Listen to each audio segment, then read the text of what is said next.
Yeah, Silent Hill TDS, what's up? Yeah, come on. I.O.W. Sports Network, late night edition. Let's go. Come on. We about to raise the bar.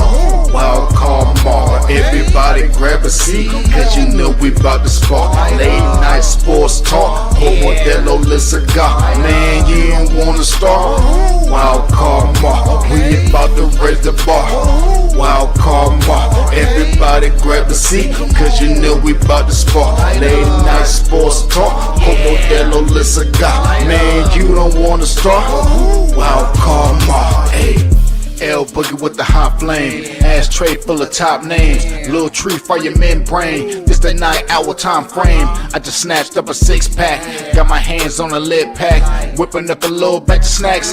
Yeah, man, I think I'm all set. Late night, can't sleep, go ahead and just tap in. Better grab you a cold one, and we about to get some laughs in. Wild card on the microphone, he'll hit you with a couple flurries. Y'all need to just strap in for some entertainment sports commentary. We about to raise the bar. Wild card mark. Everybody grab a seat, cause you know we about to spark. Late night sports talk. Modelo Le Cigar. Man, you don't wanna start. Wild card mark. We about to raise the bar. Wild card mark. Yes, sir. Yes, sir. We are back, and we are back on a Taco Tuesday. Your man Wild Card Mark is here, and of course, hey, it's Taco Tuesday, so it's the return of the taco. Return of taco. I'm trying. Whatever. Don't pay me no mind. I'm full of tacos and full of marijuana, so I'm just out on the tangent. So anyway, Randy, what's up, bro? How you doing, man? Doing good, brother. How you doing? I'm happy to have football almost back. Hey, it's almost back. It really is. I had a great time. I went up to St. Joe yesterday, Chiefs training camp. My first visit to Chiefs training camp, because a lot of people don't remember, especially Chiefs fans, they just brought them back to St. Joe, Missouri a few years ago. They used to be up in Wisconsin, River Falls, Wisconsin, or something like that. So they used to go all the way up to Wisconsin. I'm like, nah, we never did that trip. So, but especially for pretty much glorified practice. So, but training camp is in full swing. There's some NFL headlines me and Randy got to talk about. We got to talk about a lot of NFL stuff. It'll be very NFL heavy tonight, so just bear with us. We'll get into that. But I wanted to touch this topic, and I've been and I'm not going to lie to you, Randy, I've been debating in my head so many times back and forth whether to talk about this. And then I thought about it. I'm like, hey, this ain't the type of podcast where we shy away from shit. So we're going to talk about it. All right. We're just going to talk about it. I know it's Tuesday and it happened on Thursday, but this situation is a very polarizing thing. It brings up a lot of things, especially me and Randy are wrestling fans, as well as sports fans, wrestling, especially pro wrestling, WWE, AEW, TNA, NXT, ROH, New Japan, all the, the big promotions you could think of. Sports entertainment. All right. It's a sector of sports, whether you guys want to believe it or not. All right. It has a lot of very sports elements. And if you don't think it's a sport, I dare you to go try to do it. All right. And see how your body feels. All right. So with that being said, I put it part of the sports sector. Is just a sports entertainment sector inside the sector. So that's just me. I don't know how you feel about it. How do you feel about it? How would you consider pro wrestling some kind of sector or at least somewhere in the realm of an actual sport? I think the problem is when we kind of start making definitions. Like the word sport's kind of similar to the word art, where so many things can be it depending on how you define it. The way that I would define sport, and I guess the way to make it the most clean, is physical competition. And while I don't think wrestling is a sport because it's by definition, by nature, not competitive, similar to like cheerleading, I think, both of them have sports elements to them. Both clearly require a lot of athleticism. Like I would make the difference. Like cheerleading might not be a sport, but competitive cheerleading is a sport, right? Because then you have the competitive element. Yes. For That's me, fair. I think that's the way to make the easiest definition that there aren't that many exceptions to. So while I wouldn't categorize it as a sport, it is incredibly athletic. You have to be a great athlete to do it, to perform it, and at a high level. Yeah, not there's some people that don't perform it at a high level, but you have to have skills, physical skills, athletic skills to perform it at a high level. Exactly. And it like you said, if you don't think that it takes a lot of skill, then you go try it. Yeah. I would never uh, downplay a cheerleader, a gymnast, a pro wrestler. None of that. All of it takes, like you said, I think it all takes some type of physical gift to complete it, especially on the high level. Especially on the high level, Mhm. you gotta have some physical gift. But the main talk, and the reason why I just wanted to ask that question is because to lead into the conversation of tonight. And like I said, I went back and forth in my head because I saw how divisive the conversation was for the last 5 days on this topic. And I seen all kinds of angles and takes. And so now that 4 or 5 days since the passing of Hulk Hogan, Terry Bollea, um, I figured I finally give my take on it, and I wanted to get yours as well. And I'm glad I decided to do it on Tuesday because obviously you being a wrestler fan just like myself, you are a minority just like myself, and so I'm just going to say this, Randy. When he passed away, I was conflicted, and the reason why I say conflicted is because the wrestling fan in me, the kid in me, grew up on Hulk Hogan, and I grew up on Eat Your Vitamins, Say Your Prayers, all that shit. I'll be honest, he was the first wrestler I saw when I was 4 years old, and the time I can't remember the exact date, but I vaguely remember, and I believe it was the time that he had just signed to WCW, and he was doing the parade in Orlando around the Disney or Disneyland, or it might have been Disney World. He was in the back of a car and he's waving, and they made such a big deal about him signing to WCW. They threw a parade and all this shit. And I remember that as my first memory. So I saw Red and Yellow was the first wrestling thing I ever saw. All right. Saw him at WCW. I didn't know that he started at WWE, WWF at that time. I finally learned that later once I, got a little bit older. Obviously, we could talk about what he did Impact League for wrestling. I grew up on NWO. He was the third man. So I saw the transition when the red and yellow started phasing out and he turned to NWO. I saw the sitcoms he was doing with the black stealth boat. I can't even remember the name of it. It was Thunder something. Mhm. I remember him doing the acting. So when you see the formula for a lot of today's wrestlers, like your Rocks, your Cenas, down the line, your Roman Reigns, of getting a big name in wrestling, then having that piggyback off into other things. So he pretty much wrote the blueprint for it. So reason why I say I'm conflicted, Randy, is because I recognize so much of what he's done for sports entertainment, wrestling, professional wrestling, and something that we both love. I understand what he did for that.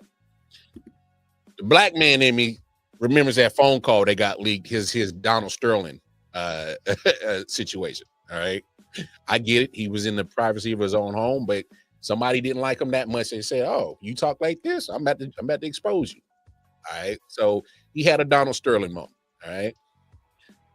And I know a lot of people say, "Oh, blase, blase," and I've seen that part of the argument. Well, why does it matter what he says? And I'm kind of like, well, you got to understand, if I grew up on this guy, the character of Hulk Hogan, but the guy that's playing Hulk Hogan, Terry Bollea, is totally opposite from that character. I need, and this what really made me mad about all the discourse for the last 5 days. It's not, people aren't understanding each other. All right.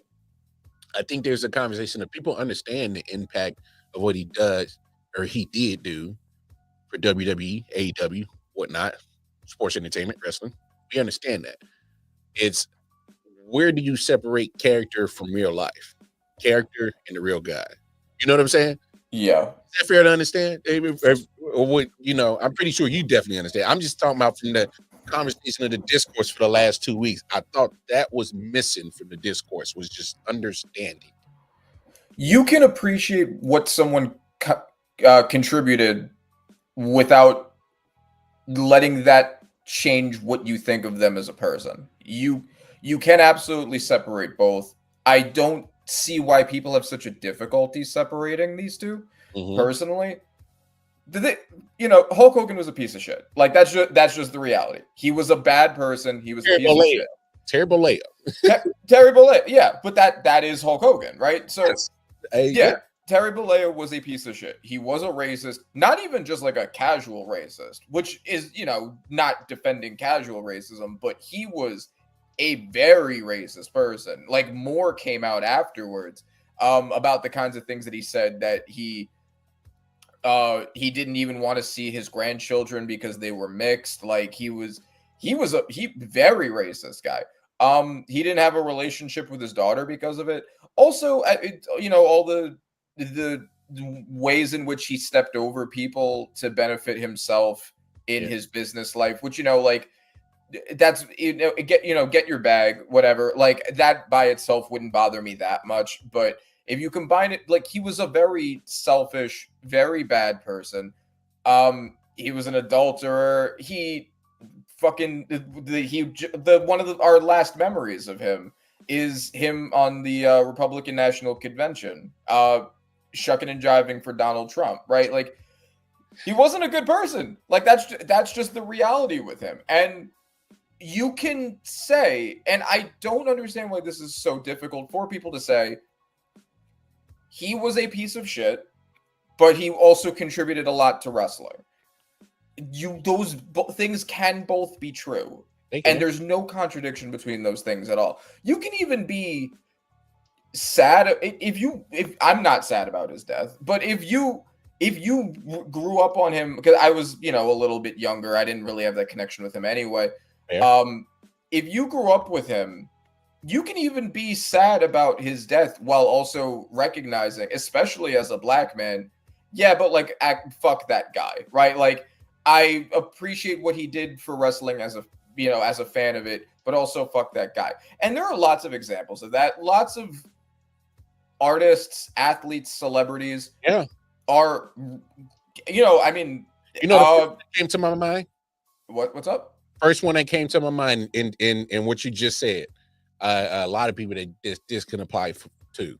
R. Kelly. He's the first guy that came to my mind. Yeah, exactly. R. Kelly, perfect example. And it's one thing that I think is interesting is that it becomes very selective as to whose legacy gets tarnished by what they do in real life and whose doesn't. Because, like, for instance, O.J. Simpson, one of the greatest running backs of all time.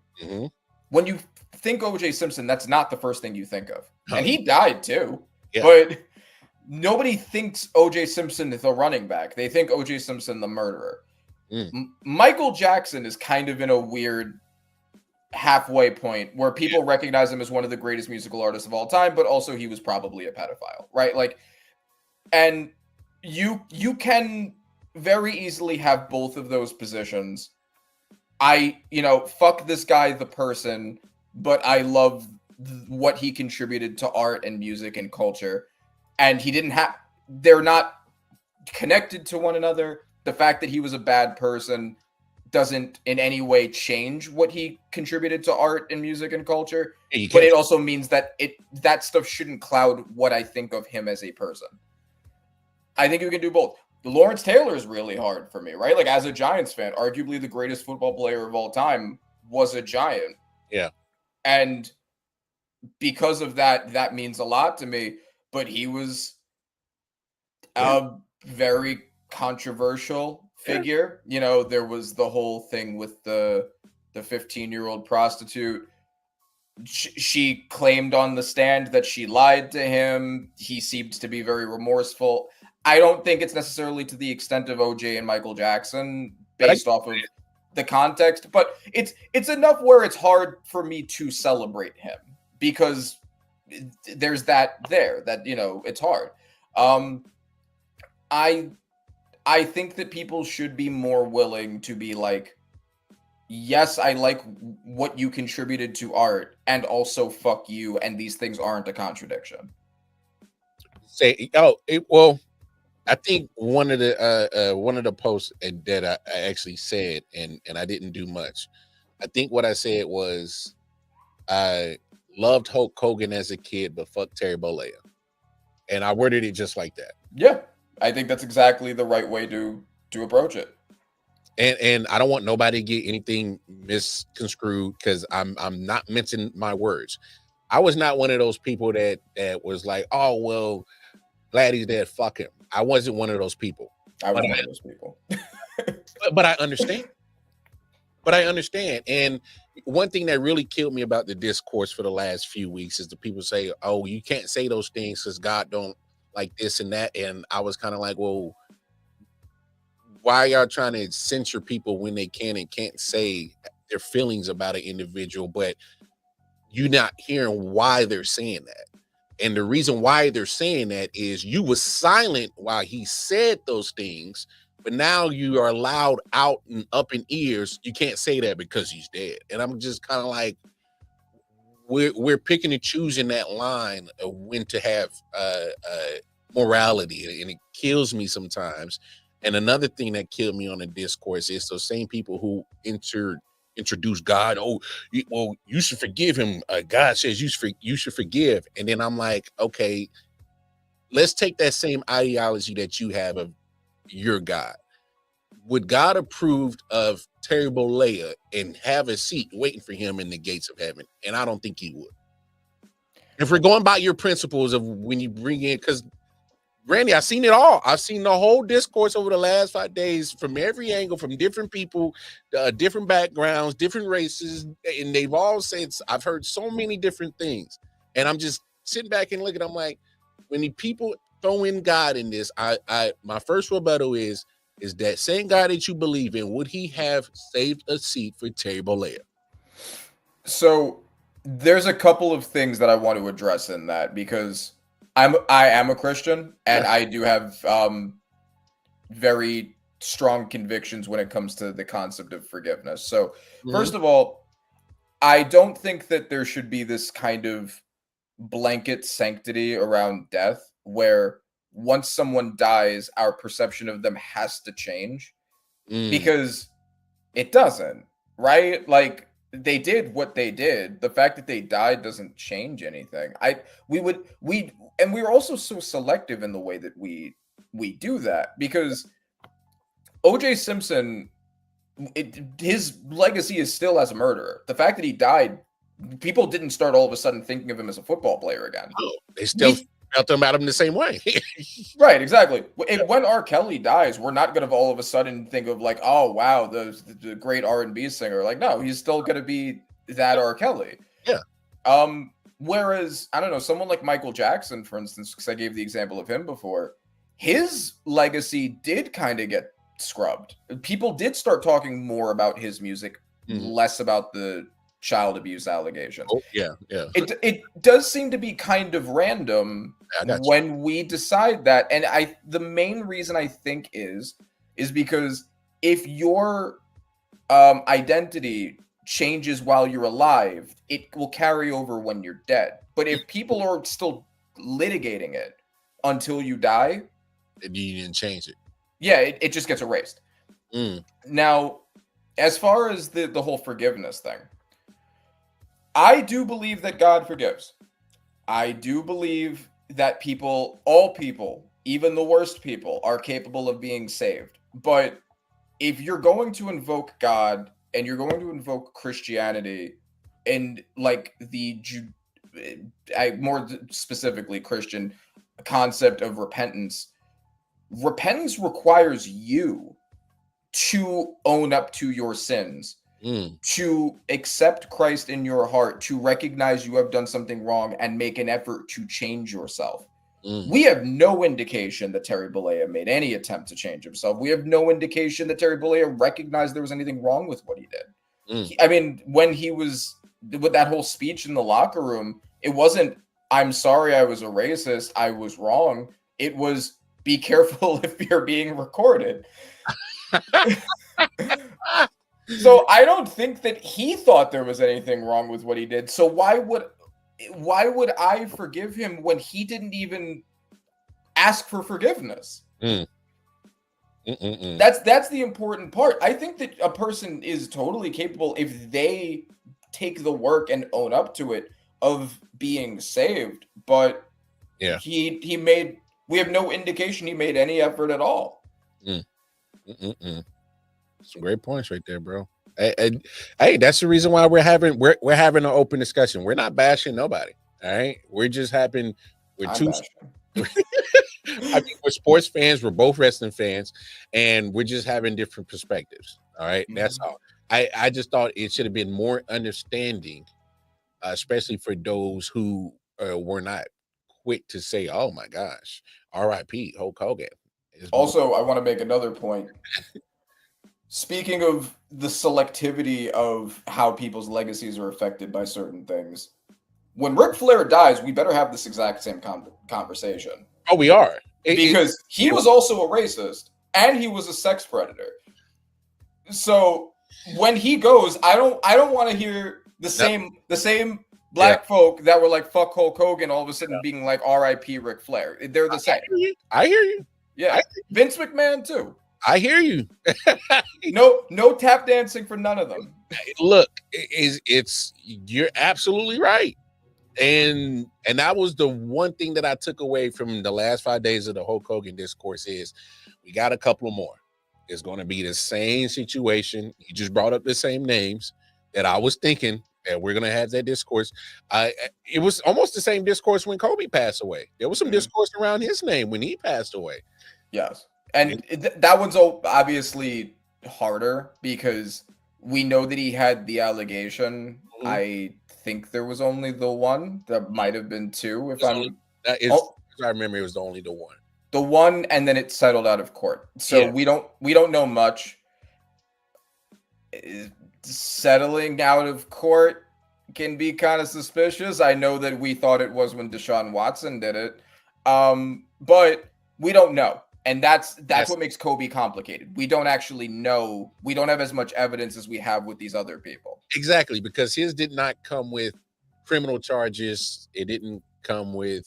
I mean, they did enough to take it to at least the beginning stages of court, getting a jury, getting all of that, and then the teams came together and said, "Hey, let's make this go away." So right, and it's always difficult in those situations when there's not a lot of evidence out in the public, because it is both true that there are a lot of athletes that think they can do whatever they want and do that, and then there are also a lot of not equivalent amounts, but they do happen, of false allegations to try to get money out of rich people. Yes. Both of these things do happen. The first one happens more, but they do both happen. Yes. So it is easy if you have a bias for or against Kobe to get what you want out of that situation, because we don't know a lot. And especially as a lawyer now, it means more to me to value evidence.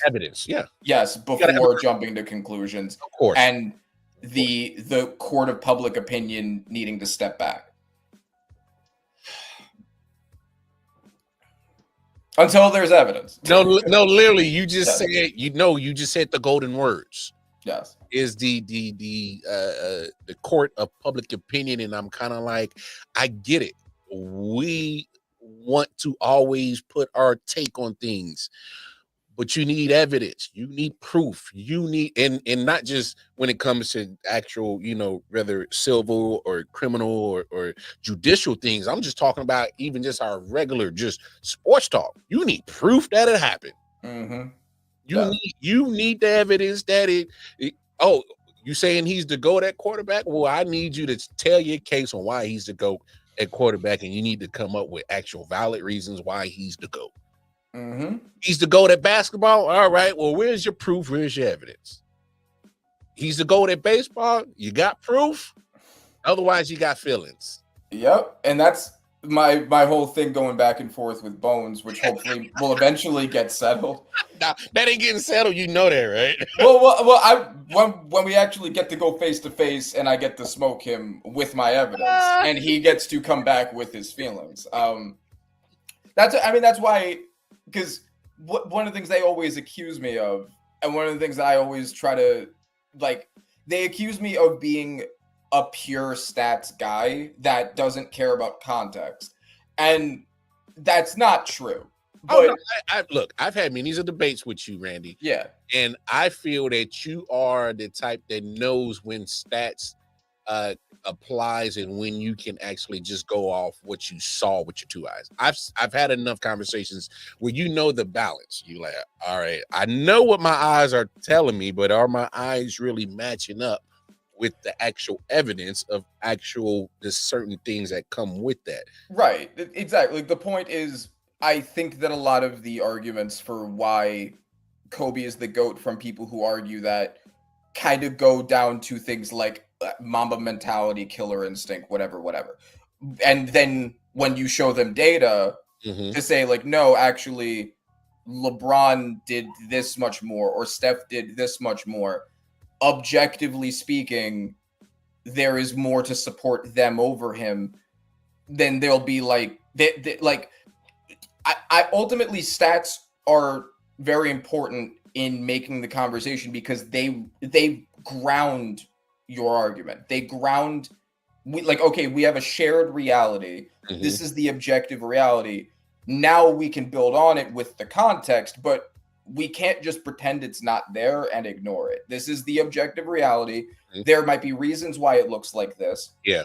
But we can't not have our argument rooted in this, which is the data.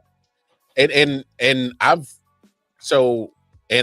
learned that of you, but just me personally, I've always kind of been in type where, I'll give my take and I don't drown it in stats, but like to your point, you can't ignore the numbers because especially in sports, you have to have something of some type of measurable to show something. They're called stats for a reason.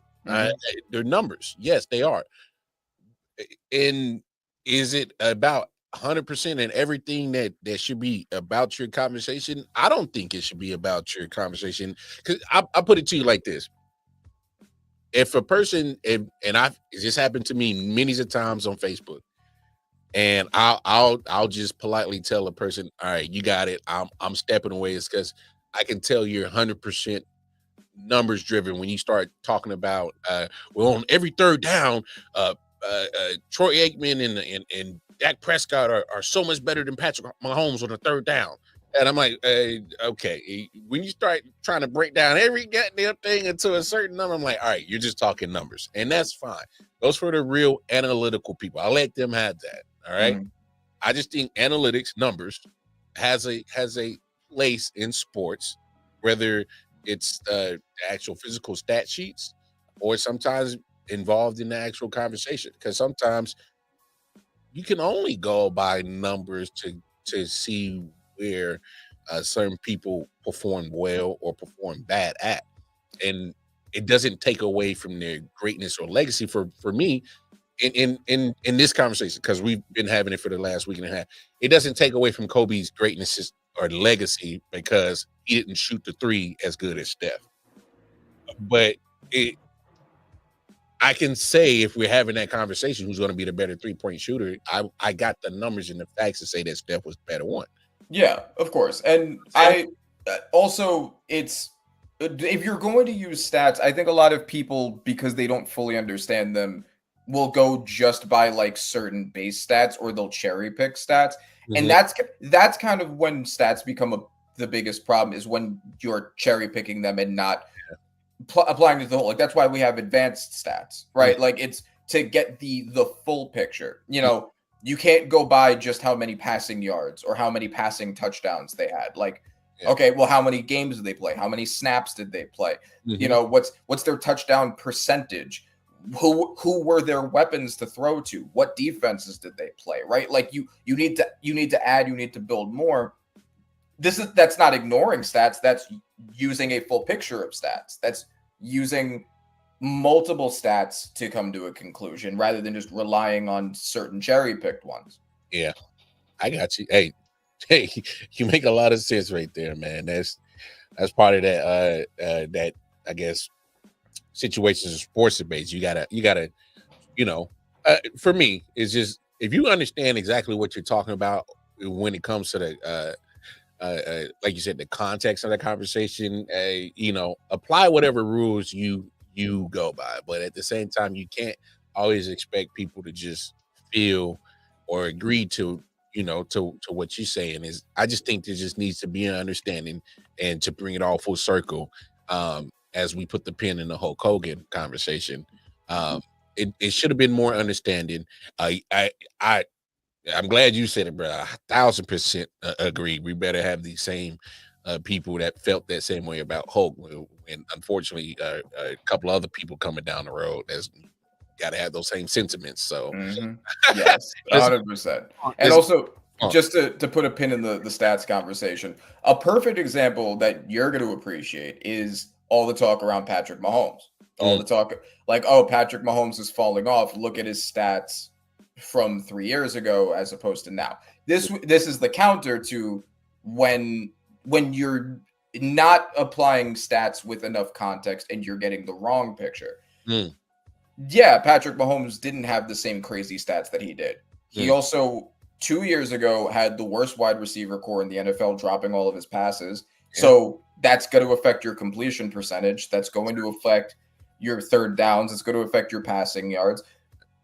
And then this past year, his best weapon was out, and he didn't have a left tackle for a significant part of the season. No. These things, and Travis Kelce, his previous best weapon, has been declining and has been basically useless. Does that mean Taylor ain't gonna like that? Useless. You've watched more closely than I have. Am I wrong? I'll put it to you this way. Travis Kelce that I know. Look, I'm just gonna say this. You switched up the love life. Cool. You switched up the look. You went from "Hey, what's good, bro?" to "Hey, lock this bro up."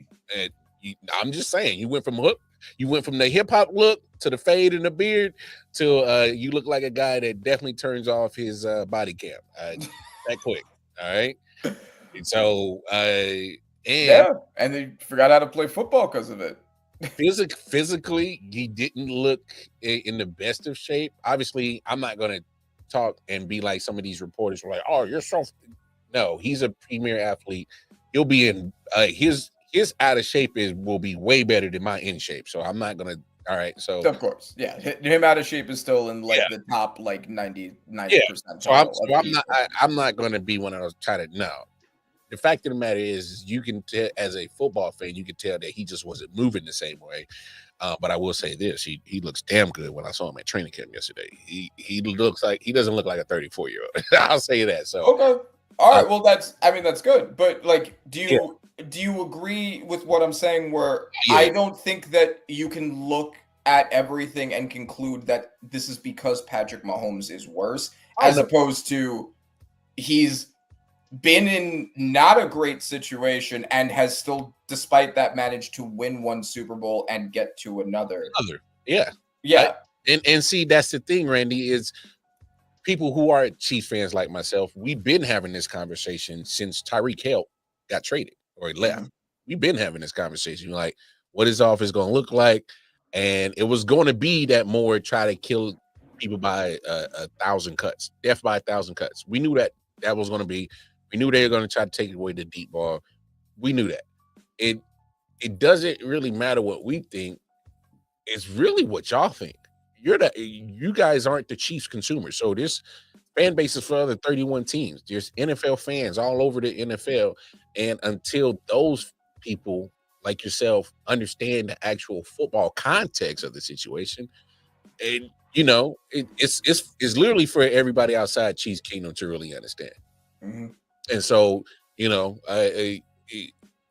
that's just what it is. And obviously, because you have to be a true fan of the NFL product to really understand what each 32 team is dealing with. And it's a lot to keep up with, and it's a lot to understand. But if you can do it, we understand that.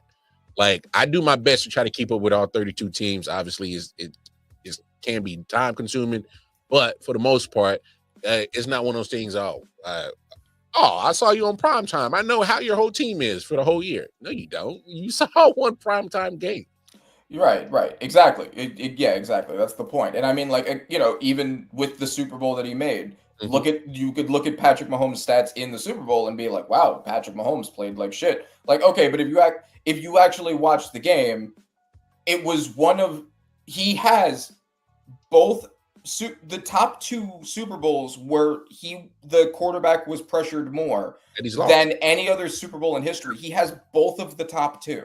And those were the 2 that he lost because he didn't have an O-line. In this case, he literally didn't have a left tackle. So you can't just look at the stats here. So yeah. I'm happy to Bones and Bobby's dismay to apply context, right? Yeah. but even with context, Steph is still better. I'm so clipping that. No, man. As we transition that to the NFL talk, man, I just want to say, man, prayers and condolences for those that had to deal with the NFL headquarters getting shot up. That was crazy. Shane Tanura was a guy that did it, and eventually taking his own life. Crazy situation, but he had some type of note and had said it was related to CTE. So I proposed that question. I think we talked about this a couple of weeks ago, Randy. I feel like there's more to the CTE thing than we know, or what's been let out, or I can't obviously have the resources to know, or the insiders or people inside the NFL to know this information. I'm just going off a gut. I'm just going off a gut feeling that I just think there's more to the CTE than what's being led on. And you got a situation like that where this guy comes in and does all of this horrific acts in the name of CTE exposure. I'm just like, oh yeah. Well, I think there's undoubtedly more that we don't know. I mean, us learning about CTE was mostly despite the efforts of the NFL not to expose a lot of it. WWE, same thing. They were basically forced to after Chris Benoit died, and even they did it begrudgingly. Yeah, the leagues don't want the lawsuits that come along with it. They don't want the outcry of maybe people shouldn't be playing this game that some people do believe because of how dangerous the CTE is. I mean, we've everything that we know now is really as the result of the experts and the evidence getting past the ownership, despite the efforts from the ownership to keep it quiet. So yeah, no, it's I would not be surprised at all if it was even more dangerous than we know now. Yeah, I just think it's like you said, the lawsuits that come with it, they probably want to avoid those. And I think the biggest thing that you really said right there was, what's going on, Matt? How we doing? What's going on? I think the biggest thing that you said right there was the, especially if those mothers get a hold of it. Oh, I don't want my baby playing no football. I think certain things like that, people want to probably downplay it. If something like that gets out to enough masses and people start believing in it, you start jeopardizing the actual life of your existence. Bro, Antonio Brown is a walking test study of CTE. Yeah, y'all don't want him to be your mascot NFL. Y'all might want to go tap in with bro. Make sure he good, man. Because you don't want to. You damn sure don't want to be using having people using him as the reason why you don't want to play football. See, Yeah, and he's been like that for years. He's like, for years. He's been a walking testament of this. This is what CTE can do to you if you don't die. and that's the crazy thing because it's like obviously with the CTE, all jokes aside, you can't really know what's going on with a person until unfortunately they pass away. And I think that's again, I think that's part of it, of the state of the I guess some of the things I think they're kind of, not sweeping under the rug, but aren't just kind of just gonna let get exposed. Like enough got exposed. They're like, all right, y'all seen enough. like, yeah, you're lucky you found this. Yeah, no, it's true. I mean, like it is ultimately the nature of the game. Like they can do what they've been doing in increasing helmet padding and stuff, and they should. They always should make it as safe as possible for players' heads. But ultimately, at the end of the day, it is a really physical game. There's no way to play that's 100% safe. It's never going to completely go away, but the NFL can make more measures to mitigate it. Oh yeah, there are a lot, of course, things that they can do. Man, they are making money hand over fist. Like literally, they are not in the WNBA's position at all. They are literally walking printing monies. Which brings me to the next conversation. Kristen Wilkins, and shout out to my man Chris. He brought up on Airhead podcast. He brought up a good a point. I thought this was odd that they released him. Obviously, he had the foot injury last year. Season got cut short for the Raiders. He had the surgery. I guess the rehab didn't go great on it. They asked him to get another one. He said no. They said okay. Then they brought in the fact that you're trying to kiss other teammates on the forehead into the equation too, and they say, "Yeah, get out of here." I thought that was kind of weird that they put that into the equation as well. But they filed. Obviously, NFLPA said we're going to file a grievance on your behalf. And my man Chris brought this up. He said the Raiders actually were pretty smart for doing this because you look out. How the NFLPA is a fucking mess right now. Okay, so who's going to file this grievance for you? It's a mess over there. Yeah, enjoy that. So they took $35 million from them and said, "Yep, yeah, we're not giving you that. Yeah, go file a grievance in the middle of an NFLPA who's a fucking mess right now. Yeah, go do that. Go ahead." So crazy situation, man. What you think about that? Yeah, it's very, very crazy. The kissing thing on that. Yeah, but you can't put it past him. You remember Lucas did the little, grabbing the little chestnuts in the huddle. It's weird. It's some weirdo shit. And I honestly, look, I'm glad that if players are doing that, like there's consequences for it. That's some weirdo shit. Stop it. Like stop. I hate that aspect of sports. Like what's with all the homoeroticism, bro? Like stop it. Like if you want to do that, go do that on your own time. Don't subject your locker room to it. It's weird. Stop it. Now we're gonna get into the predictions for each team after this part of it, and the Raiders are one of those teams that's been getting a lot of hype. Like they're gonna be like one of the big breakout teams, and there's a lot of reason for that. The offense looks very good. Geno Smith is a very good quarterback, and Brock Bowers is a top 2 tight end in the NFL. Ashton Genty should be a star immediately. Mm-hmm. The O-line was kind of like average to below average last year, but they added to it in the draft with some nice pieces.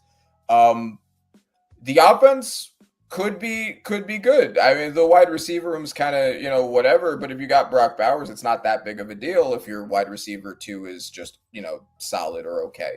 Yeah. That defense, though, especially now without Wilkins, that's a lot of just Max Crosby over there. Ain't much over there.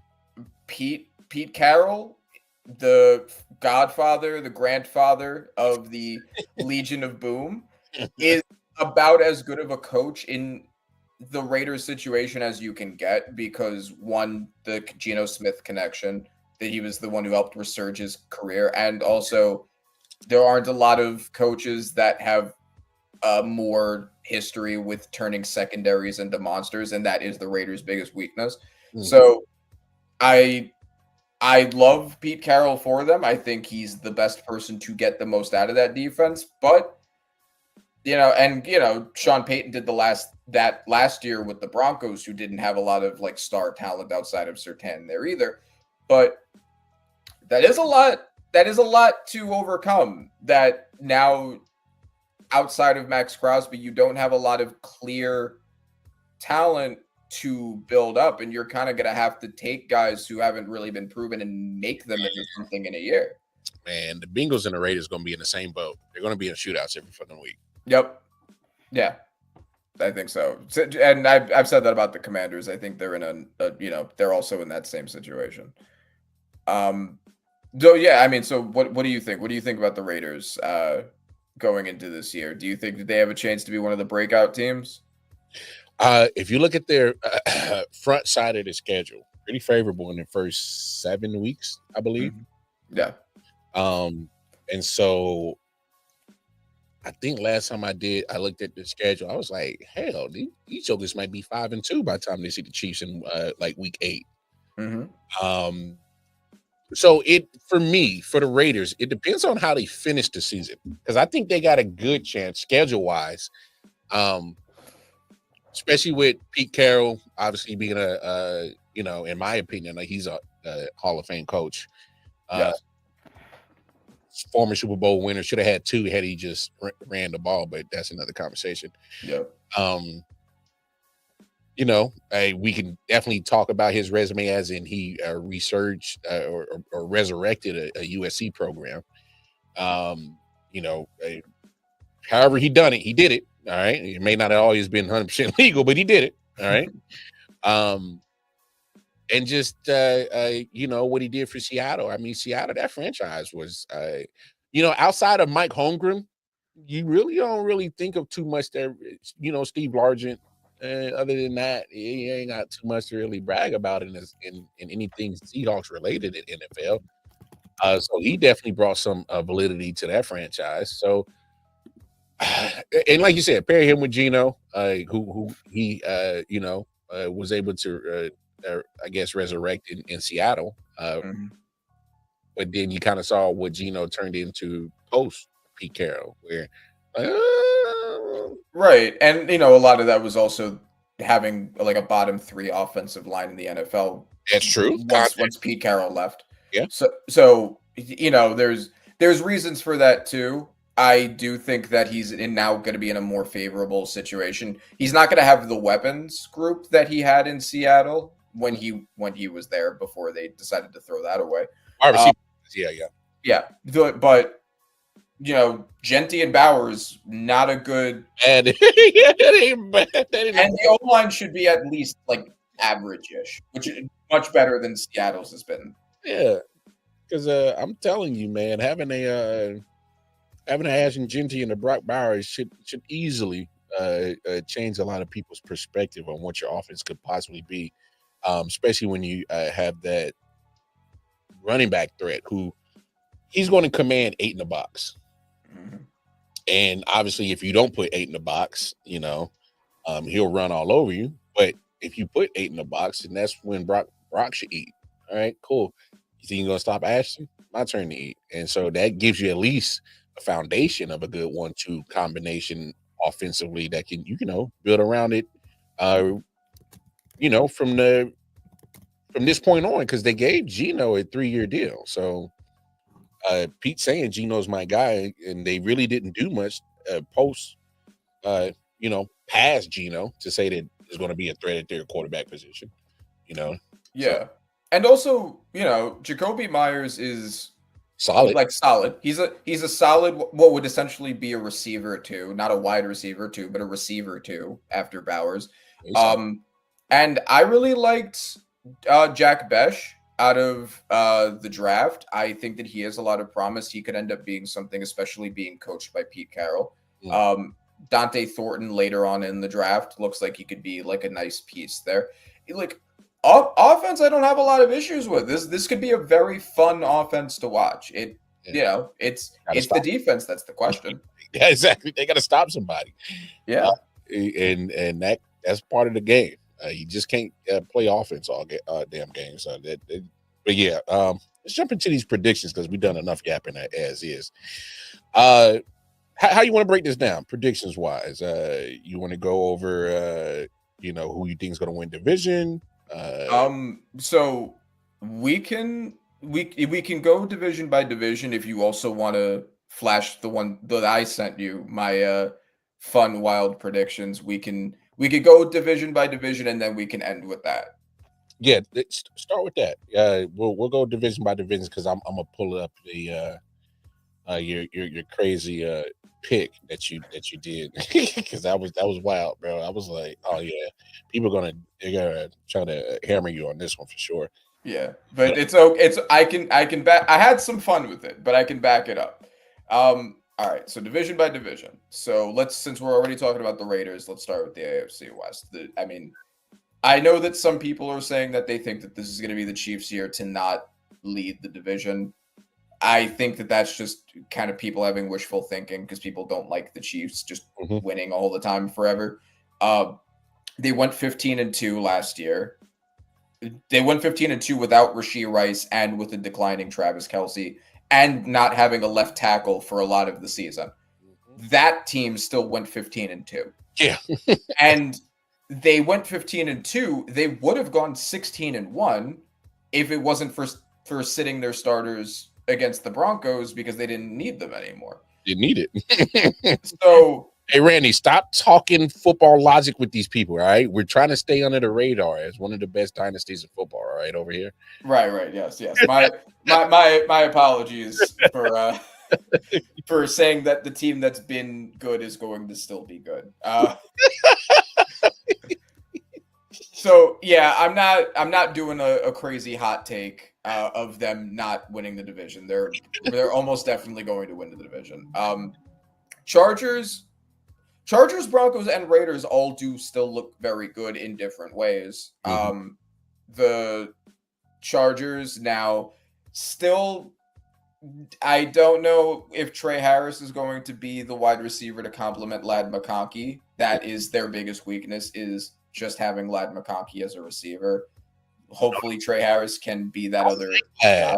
I like Ladd. I like Ladd too. Route runner, man. Yeah, Ladd. Yeah, the issue is not Ladd. The issue is that it's only Ladd. Okay, now I get where you're going. You're right. Yeah. No, Ladd's good. Nobody else so far has been. Question marks everywhere else. Yes, exactly.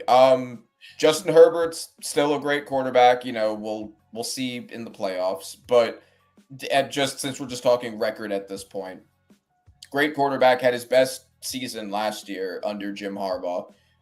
Jim Harbaugh, great coach that I believe in. The running game with Omarion Hampton and Najee Harris. That might be nasty. I ain't gonna lie. Yeah, it might be nasty. I'm not a huge Najee Harris believer, but as a running back 2 behind a good O-line, he's durable. He's had 1,000 yards every year. You can get something out of him, and then Omarion Hampton's going to be the flashy one, the one that's going to make the super big explosive plays. And then Rashawn Slater and Joe Alt as your 2 tackles. That's a good O-line that you have protecting them. And then on the defensive side of the ball, they had the best scoring defense in the NFL last year. They lost Joey Bosa, who was finally healthy, but Joey Bosa wasn't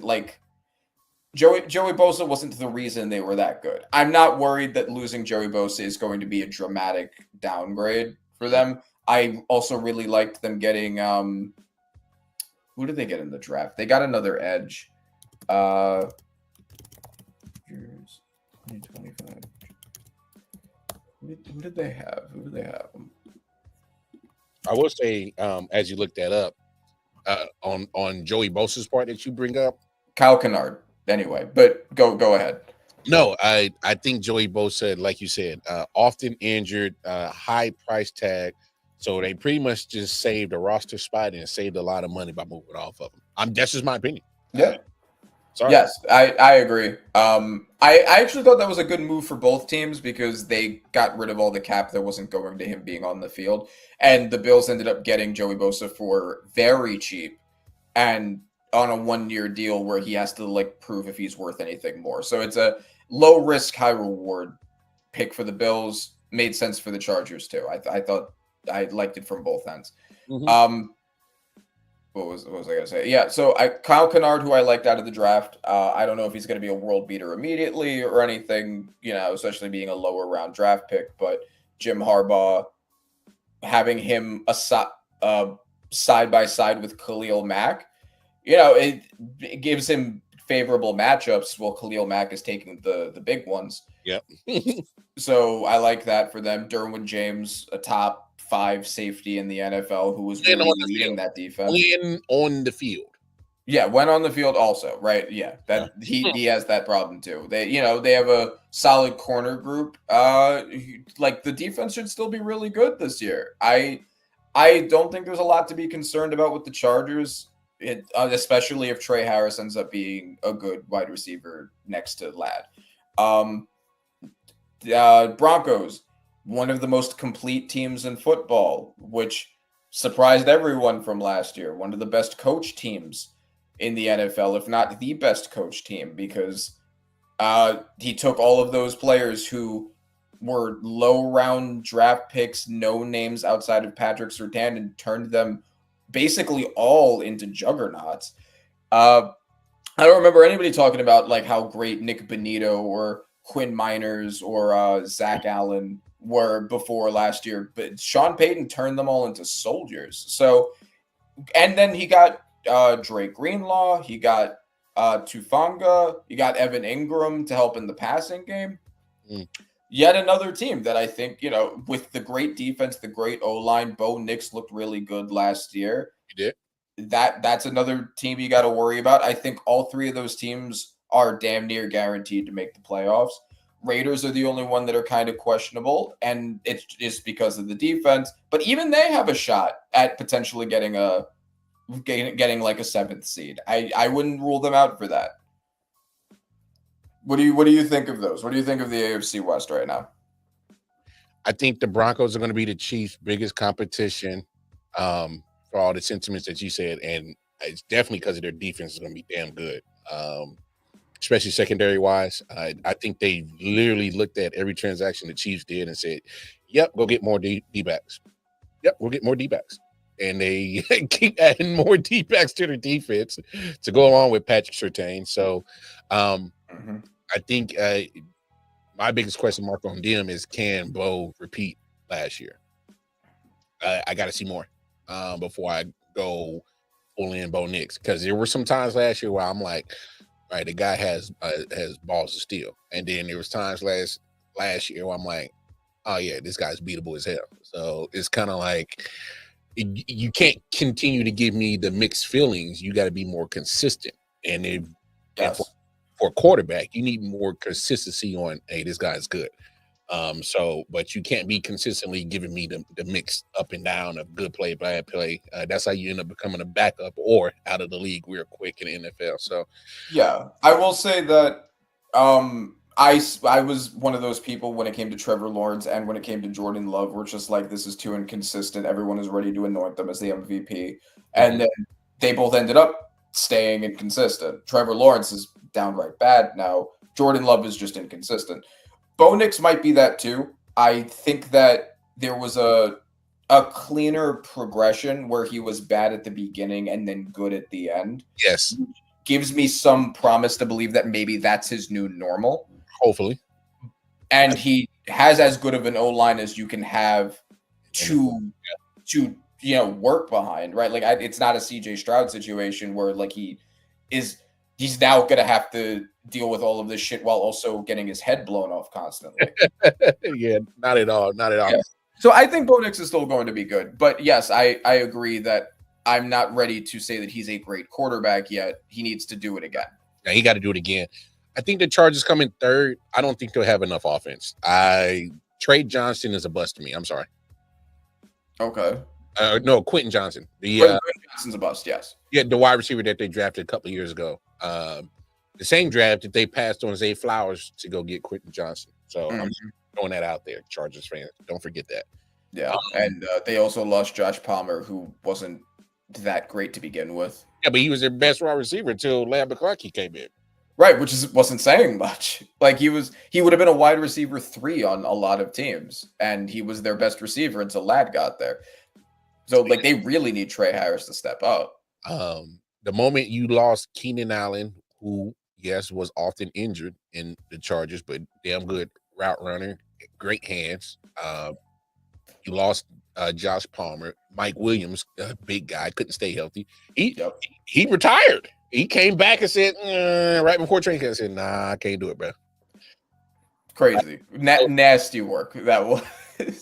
To be honest, bro, all right. So quick side conversation, and we'll get back on track.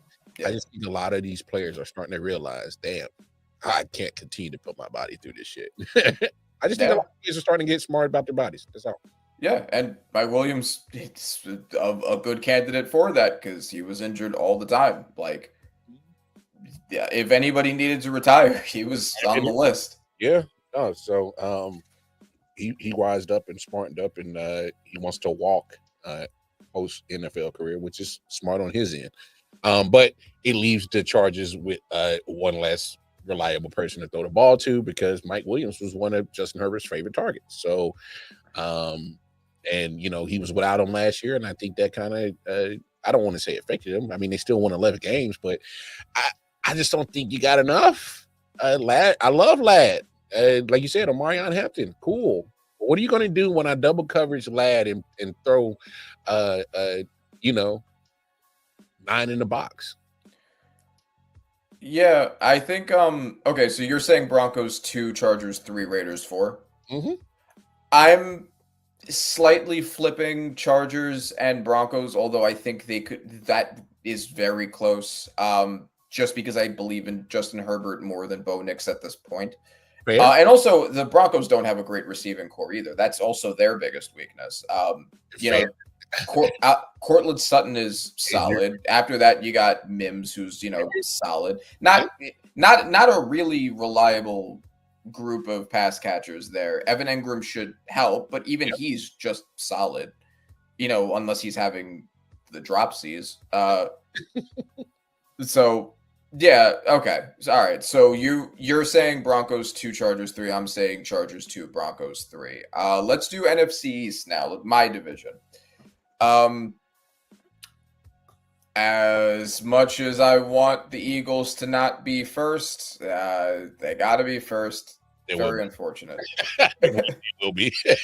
They will be. They're about as complete as any team in the NFL. I don't know if they're going to be as good as they were, because they lost Josh Sweat, they lost Milton Williams, they lost Mekhi Becton, they lost Darius Slay.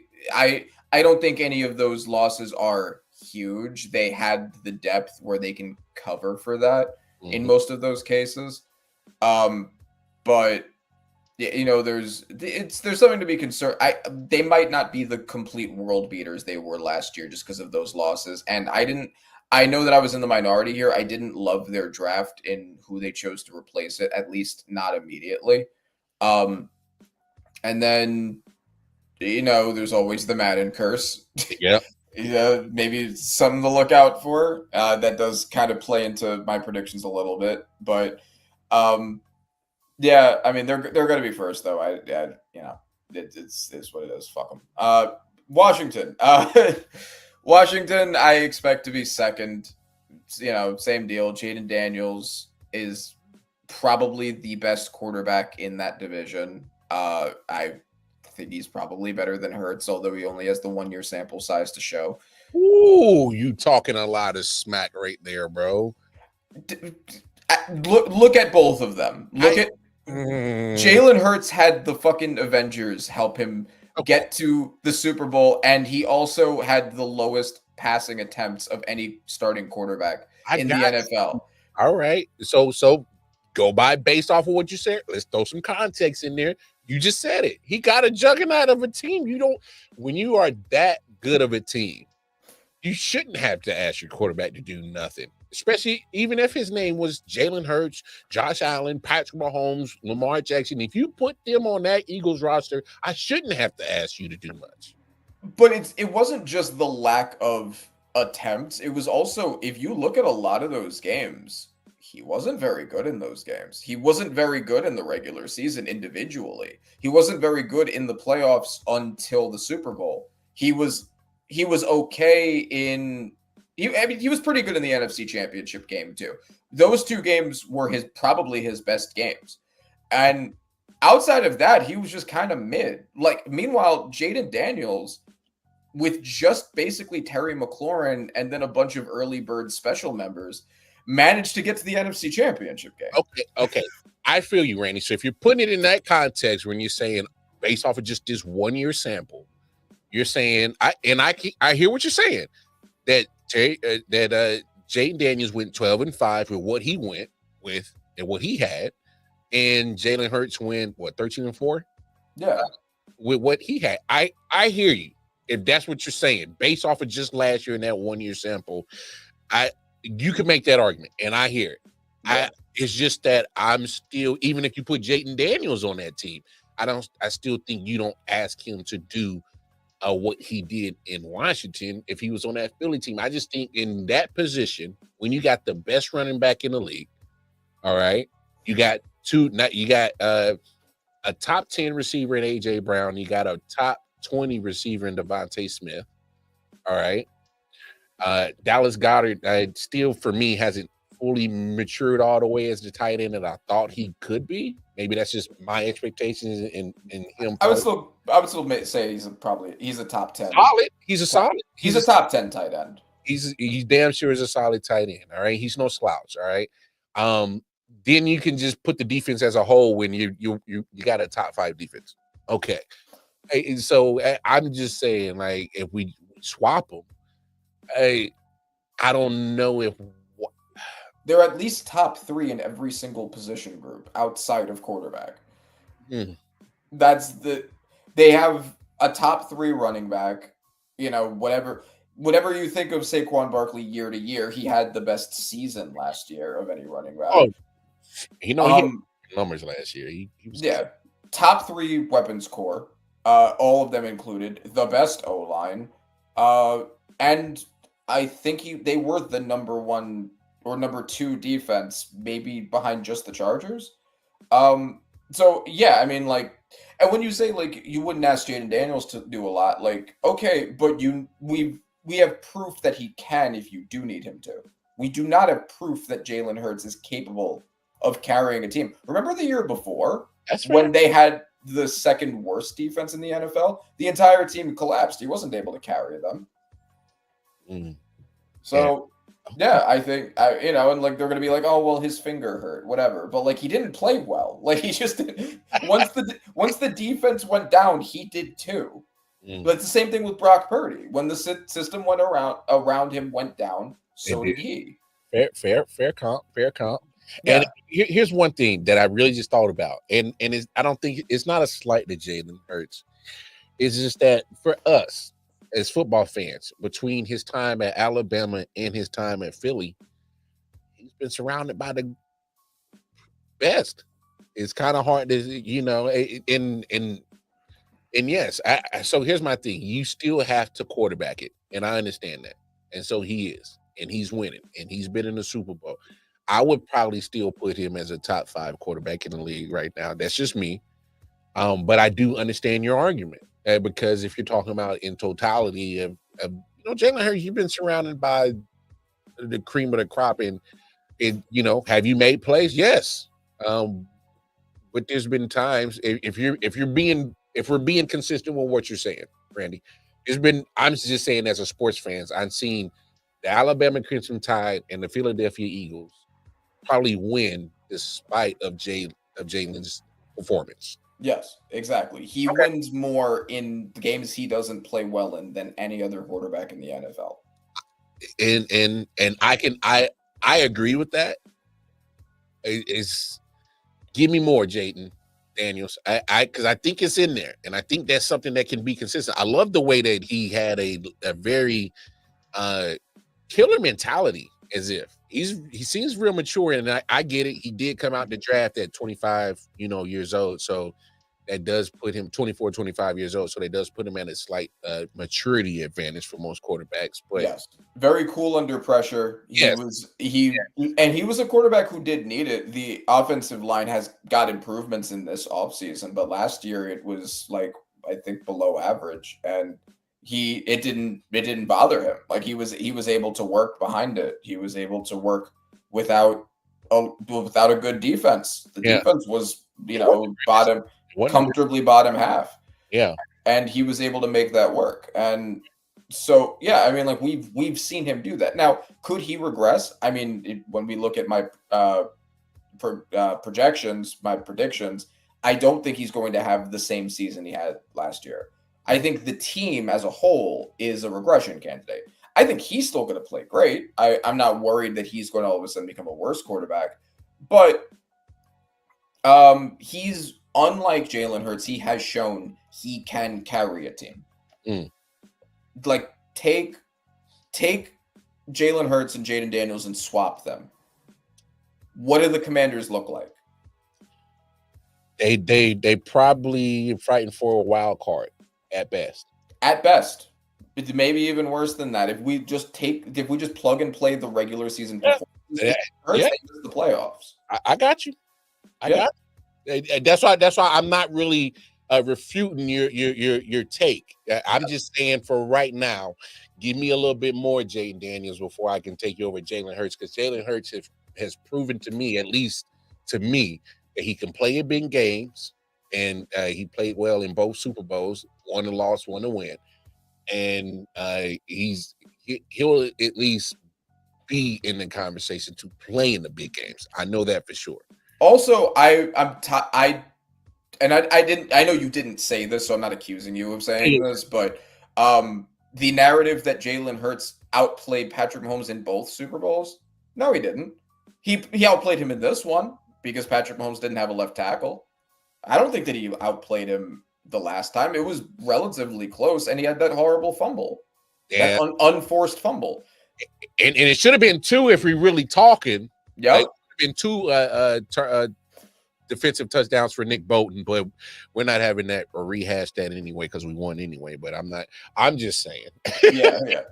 But, yes. So, right, like if he had outplayed him, considering how close the game was, he would have won.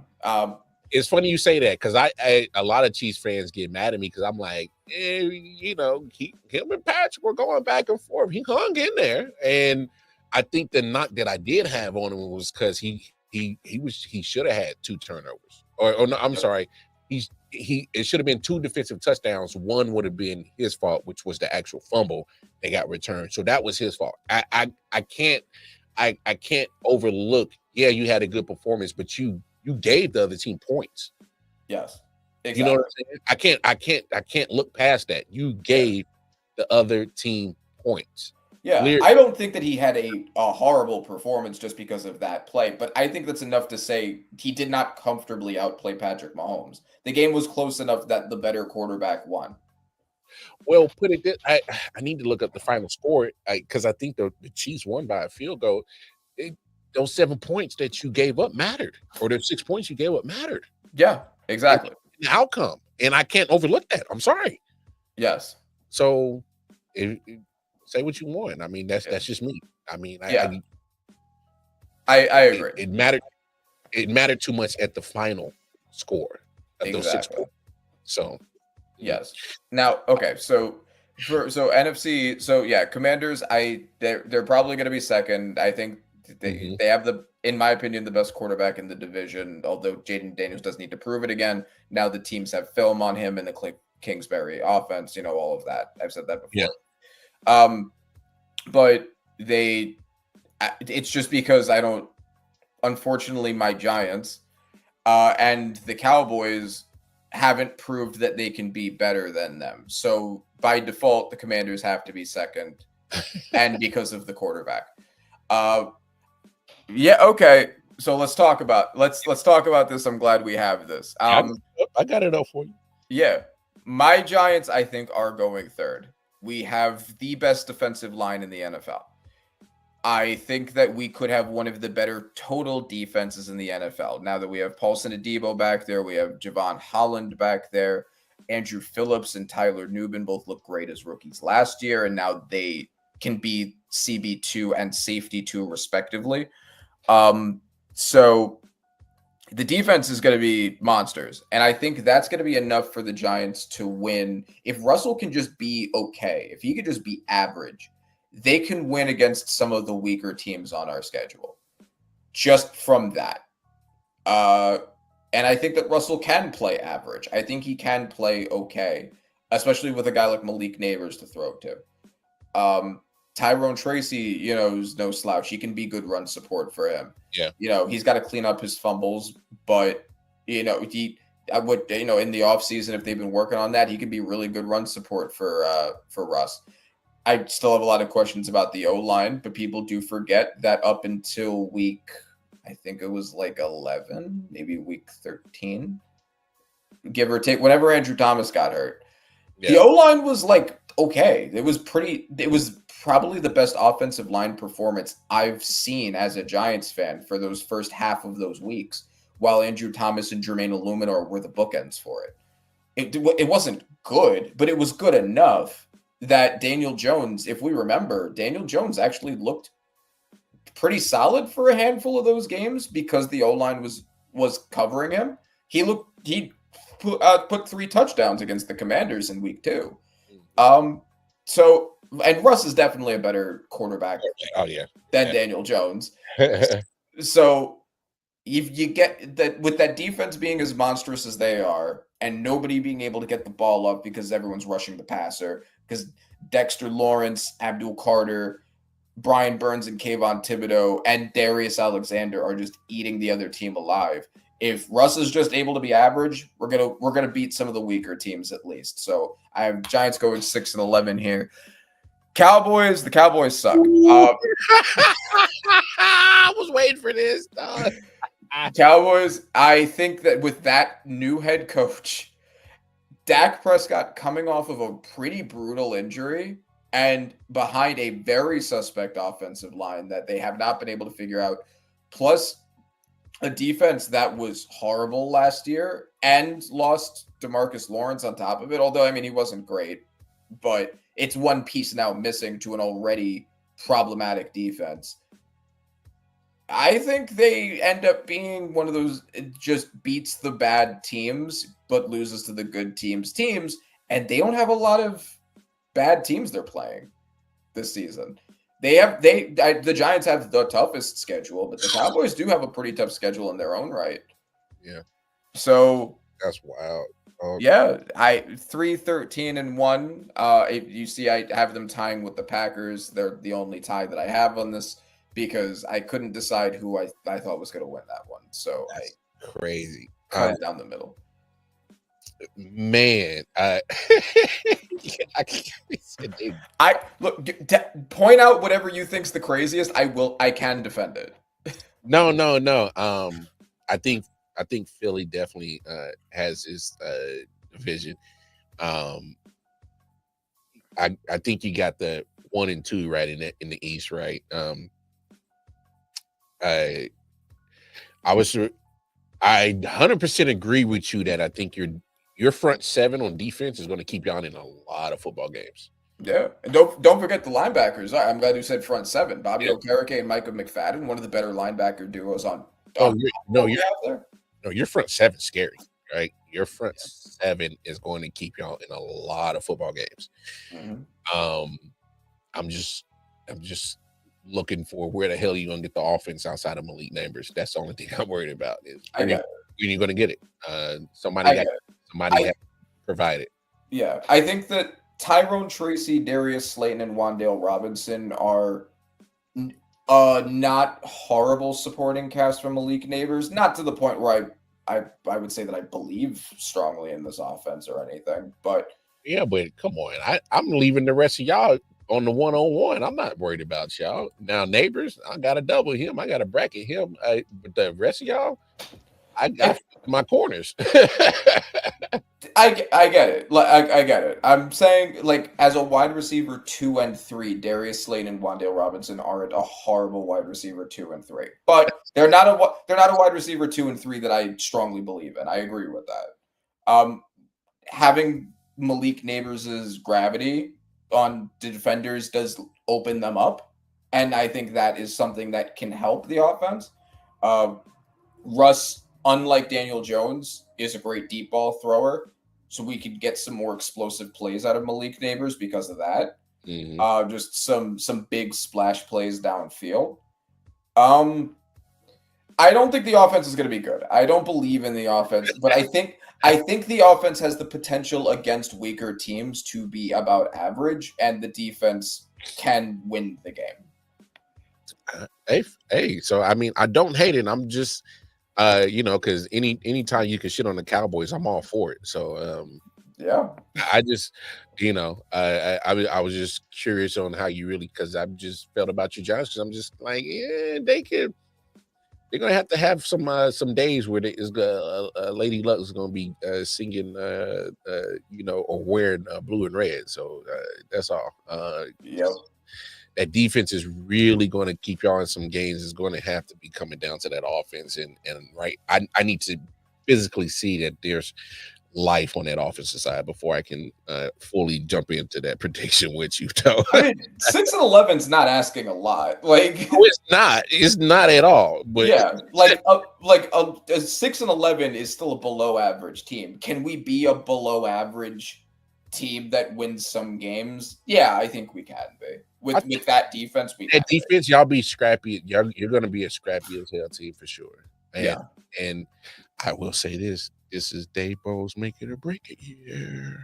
Yeah, that's true. And I've been very clear that I don't love that fact, because I don't love that John Mara publicly made it a make or break year for Joe Shane and Dayball, because you're incentivizing them to make short-term decisions to try to get the most out of this season. I think 6-11 is the worst case scenario for the long-term progression of the Giants, because that means that we get a lower round draft pick. We're kind of stuck with Jackson Dart, whether he's good or not, because we can't get, Arch Manning or any of like the top quarterbacks. So I would prefer us be like a 3-win team this year, just so we can get like our guy, unless Jackson Dart ends up being that guy. But we don't even know if we're going to see him on the field to make that determination, and that becomes its own issue. So I don't think it's either Russ or Jameis. I don't think one of those guys will be on that team post trade deadline. Jameis might go. I think the reason why they are doing this is because they think, and most people seem to think this, that Jackson Dart shouldn't see the field until he's ready. You throw him out there without a great situation, and you could end up ruining his development.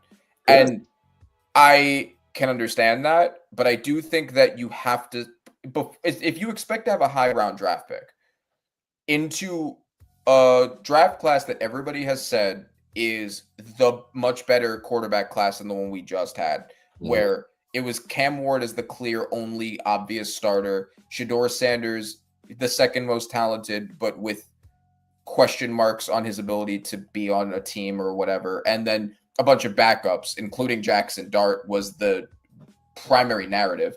We're going from that to a quarterback class that everybody's touting is actually really good. If we expect to have a high round draft pick in that, we need to see if Jackson Dart is worth passing up on one of them for. And that means he needs to play some games. I don't think seeing him in practice is going to be enough to determine that. One question, and we'll move on to other divisions. Sure. Do you trust your O-line? No. You don't put him in. Don't put him, Randy. But Randy, we're making this simple. If you don't trust your own line, do not put a rookie back there. You will ruin his start of his career. You will put him literally in positions that he has no business being in. I understand that. I get the development argument. I do understand that. But if your season's already over and you want to do a trial by fire for I like got 3 you. or 4 games just to see if he can adapt, he can learn anything in He there. muster up something. I got you. Yeah, you want to see, because otherwise you don't know what to do in the next draft. Hey, look at here. You test drive the car before you take it off the lot. Yes, exactly. I feel you. I feel you. I feel you. But all right, let's get over to this NFC North. You got Baltimore at 16-2. 16-1. Oh, my fault. 16-1. You have Cincinnati at 10-7. What's that? Pittsburgh 6-11. Yeah, my prediction is this is going to be Mike Tomlin's last year as the Steelers head coach, because Aaron Rodgers is going to be so bad, and his personality is going to affect the team structure so much that this is their first losing season, and his first losing season. That is one of my hot takes for this season. I think that the defense is going to be so great, just like with the Giants, that they can carry them in some games, but I think they're going to have to carry them. Whew. Yeah, I heard it here first. I said something to the same sentiments before. I'm like, yeah, this might be Mike Tomlin's last year, because this is not, probably one of the greatest pure passers, Aaron Rodgers, that you're getting. You're getting love and hip hop Aaron Rodgers. Yeah. So yeah, we saw what he was like with the Jets. I don't think he's going to be that bad, just because he's going to have enough support where he shouldn't be as bad as he was with the Jets. But it's one thing for Mike Tomlin to be able to get enough wins with Kenny Pickett, Justin Fields, and Russell Wilson, because even though they're not good quarterbacks, if the defense can carry it, at least those quarterbacks are going to listen to you and follow and be game managers for you. Aaron Rodgers, I don't think, is going to want to do that. I think it's going to be a constant battle, and I think that's going to be the thing that causes them to lose more games than the defense otherwise would allow. Yeah, in Browns 2-15, of course. Yes. We'll see whichever quarterback they end up starting might change that prediction by 1 or 2. I still think Shedeur Sanders is the most talented quarterback on their roster, but Joe Flacco is the most prepared. Yeah. So that could kind of change that. But basically, I mean, even if Shedeur Sanders is the most talented, he's still coming in as a rookie in a horrible situation with a horrible O-line, or at least an O-line that was horrible last year. Not a great weapons group. And then Dylan Gabriel, same deal, plus the height, and that Kenny Pickett shouldn't see a single rep or snap. I don't even know why he's still there. Like, find someone willing to trade for him and get you like a 7th and do it. Like, you're just taking reps away from the guys who could be your future, and the one who is the most prepared now. There's no reason for it. Yeah, he'll be trade bait at some point in time. The NFC side of that North now, obviously 13-4. With the Lions winning it. Now this one's a surprise with the 12-5 Bears. You're very high on the Bears. I know we had that conversation last time, but I'm I don't know. Okay, so I will make my pitch for the Bears. The 2 biggest problems with the Bears last season were the offensive line and the coach, both of which have been fixed. You had arguably the worst coach in the NFL, and now you're replacing him with Ben Johnson, who was the mastermind of the Lions offense that helped them become one of the top teams. I don't know how good of a head coach he's going to be, because this is his first year being a head coach, but I do believe in him. I also think that the fact that he hasn't been a head coach means that he, especially because he loves trick plays and all of this kind of like really creative scheming, teams will have a tough time scheming for him because they won't really know what he's going to do. So great offensive line now. DeAndre Swift, I think, suffered because of how bad the offensive line was last year. I don't think he is actually a bad running back. I mean, he was a Pro Bowler the year before behind the Eagles running back. So if this O-line is like even close to as good, if it's just a top 10 O-line, I think DeAndre Swift should be solid behind it. The weapons group, we're talking Colston Loveland, Cole Kmet, DJ Moore, Rome Odunze, Luther Burden, has the potential to be one of the best weapons groups in the NFL. Very nice. And then defense was already pretty good last year. Solid. Yeah, the solid to potential above average. They are on the field a lot because the offense kept getting off of the field. They should have an easier time now, but you have Montez Sweat up front. You have TJ Edwards and Tremaine Edmonds. You have Jalen Johnson, who's like a top 5 cornerback back there. You know, like good defensive pieces. The only issue, the only real question is Caleb. And I think that Ben Johnson, after he basically resurrected Jared Goff's career, I don't see why he couldn't with Caleb. Caleb clearly has talent. He was chosen first overall. He had, and I know that the standard is low, the best rookie quarterback season of a Bear ever, which I know it's hard to believe, but he did statistically. The talent is there if he has the protection. I know that he still has the issue of holding onto the ball too long, but behind a really good offensive line, that should, even if he doesn't fix it completely, that should result in less negative plays because he'll have more time per snap to throw. So for all of those reasons, I think they are the biggest breakout team. I know that they are, the joke with them is they're always the off-season champions, but there really isn't a clear weakness on this team unless you think Caleb just sucks. And I will give him one more year before I decide that. And everything else on the team looks really good now. Yeah, I still got a Caleb. That's it. Like we had the conversation. It's Caleb.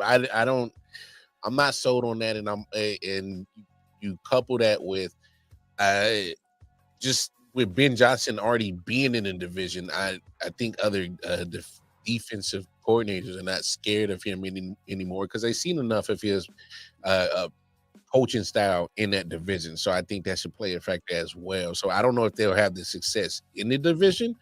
Now outside of it, which is fair, as I see you gave him a 3-3 on the division side. So I think that's kind of on par because obviously Ben Johnson did have success in this division, but at the same time, we've seen enough of you at some point in time, just because you're not in Detroit, we should still find a way to try to at least, split the season with you because, we have seen enough.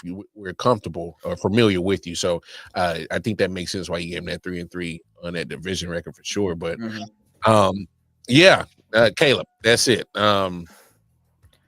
I like it. Me personally, I probably would have swapped that prediction with Green Bay and Chicago, but that's just me. My biggest question mark of this division is JJ McCarthy. Really, I don't know what you are. We didn't get a chance to see your rookie year. Yeah, and I understand that. This is my reasoning for still thinking they're going to be really good. Yeah. I don't think that Sam Darnold was the reason why they were good last year. Yeah, it was KO. Yes, it was KO, and it was that great weapons group, and it was Christian Darrisaw, and it was Brian O'Neill, and it was an elite defense led by Brian Flores. Yep. Sam Darnold was plugged into a system that made him look much better than he's ever been. I do not, and I mean, you can see the Seahawks record. I do not think that he replicates that in a new team, in a new system. Yeah. Hey, let's talk about it. Let's move on because you got Seattle 6-11. You don't believe in the Sam Darnold, huh? No, I don't. I'll just finish my Vikings point, then I'll go into the Seahawks. So JJ McCarthy was basically a game manager in college. He was not asked to throw the ball a lot. He was asked to not make mistakes in a really good system. I don't necessarily know if he has more pure talent than Sam Darnold, but I also don't think in this team he's going to have to. If Sam Darnold was able to work in this team, Kirk Cousins was able to play his best ball in this system, I don't see why JJ McCarthy can't just be a Michigan-style game manager again. So that's why I have them winning as much as I have them. No, I don't hate it because, like you said, I think KOC is a very good offensive coordinator. He understands what he has at the quarterback position, but he also understands that he has a top 2 receiver, and he makes sure that he feeds him. So, but hey, he got a great defense, led by a great defensive coordinator as well. So, and also the best wide receiver in the NFL, along with a really good weapons group aside from him. And then I also just want to sidebar real quick. I don't know if you saw PFF's list of the best players in the NFL. Did you know that they had Justin Jefferson as the 18th best player in the NFL? Oh, they didn't? Yeah. I can't listen to that shit, bro. Stop. It's crazy, bro. This man is out here getting mediocre white boys paid, feeding white men's families by getting them illusory great seasons and getting them. Kirk Cousins is the most expensive backup maybe ever now because of how good he looked because of Justin Jefferson. Sam Darnold now, give this man his flowers. Like, that's great. He's out here doing charity work. He's feeding white men's families. Charity. This is wild. I never heard that. That is crazy. Yo, what are you on right now, Randy? So anyway, Seattle. Seattle I have in that same bracket as the Giants and the Steelers of the good defense, bad offense teams. And they all have the same record, essentially because of that, because I think that's about where that gets you. Seahawks I don't think are going to be good.